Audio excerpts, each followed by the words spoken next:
सदगुरुदेव की जय हो। बंदी छोड़ कबीर साहब की जय हो। बंदी छोड़ सदगुरुदेव रामपाल जी महाराज की जय हो। सत्साहिब सब भक्तों को पुण्यात्माओं, ये जो मदन पंथी है, नितिन दास जी है, जो सत्संग या ज्ञान सुनाते हैं, उन्होंने अपने पहले ही वीडियो में ये बताया है कि सदगुरु कबीर साहब जी ने धर्मदास जी की श्रद्धा खत्म करने के लिए उनको ज्ञान सुनाया, अर्थात कबीर सागर सुनाया। कबीर सागर एक कथा है, एक कहानी है। एक कहानी की रचना करी परमात्मा ने उस जीव का अज्ञान खत्म करने के लिए, क्योंकि उसकी श्रद्धा मूर्ति पूजा पर लगी हुई थी, देवी देवताओं के चक्कर में पड़ा हुआ था धर्मदास जी। और उस आत्मा को मनाने के लिए, समझाने के लिए कबीर साहब ने एक कथा का सहारा लिया।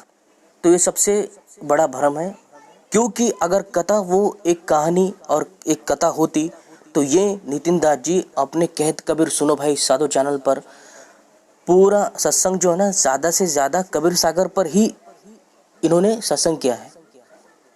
अगर कबीर सागर एक कथा कहानी है तो फिर वहाँ पर नियाक्षर शब्द, निशब्द, अका बोल, अका शब्द, ये क्या काम है? उसका कुछ काम ही नहीं।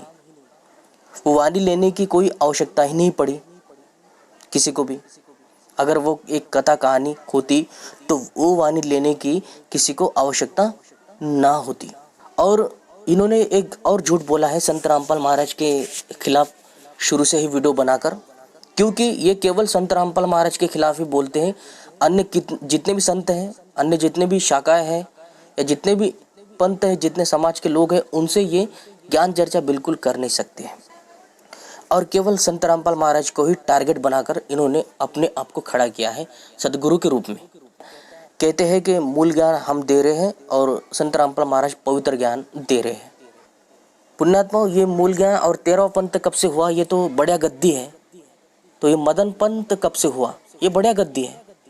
जाके पूछ लेना बढ़िया गद्दी वालों, जितने भी संत हैं उनसे जाके आप पूछ सकते हो कि ये बढ़िया गद्दी है, ये कोई मदन पंथ नहीं है। और ना ही मदन पति ने कभी अपने पंथ को 13वां पंथ बोला है, कभी नहीं। तो ये नितिन दास जी का सबसे बड़ा झूठ है। और इनका झूठ जब पकड़ा गया तो गुरु ने इनको गुरुद्रोही घोषित कर दिया। और फिर क्या जोड़ा कि कबीर सागर से वो एक वाणी ली कि जब लग द्वादश पंथ ना मिट जाए, मूल ज्ञान तब तक छुपाई, जब लग द्वादश पंथ ना मिट जाए। और द्वादश पंथ से जोड़ दिया संत रामपाल महाराज जी को और 13वें पंथ से जोड़ दिया खुद को, अर्थात बढ़िया गद्दी को 13वें पंथ से जोड़ दिया। जबकि बढ़िया गद्दी का नामो निशान भी कबीर सागर में नहीं मिलता है। ये एक शाखा है, जैसे अनेकों शाखा बन गए हैं कबीर पंथी की, मनमुखी गुरु बन गए हैं। वाणी पढ़कर कबीर बीजा को पढ़ के या कबीर सागर को पढ़ के कोई मनमुखी गुरु बन जाता है। ठीक ऐसे ही ये गद्दी इन लोगों ने चलाई हुई है। तो ये बढ़िया गद्दी है, कोई मदन पंथ नहीं है। और नितिन दास जी ने एक कहानी और कथा कबीर सागर को बताकर सारा ज्ञान और सत्संग कबीर सागर से ही सुनाते हैं। वाणी वहां से लेकर कहते हैं, कथा कहानी की वाणी। हद होती है झूठ बोलने की। तो ये सबसे बड़े झूठे हैं। इनके चक्कर में फंसकर जीवन को बर्बाद ना करें।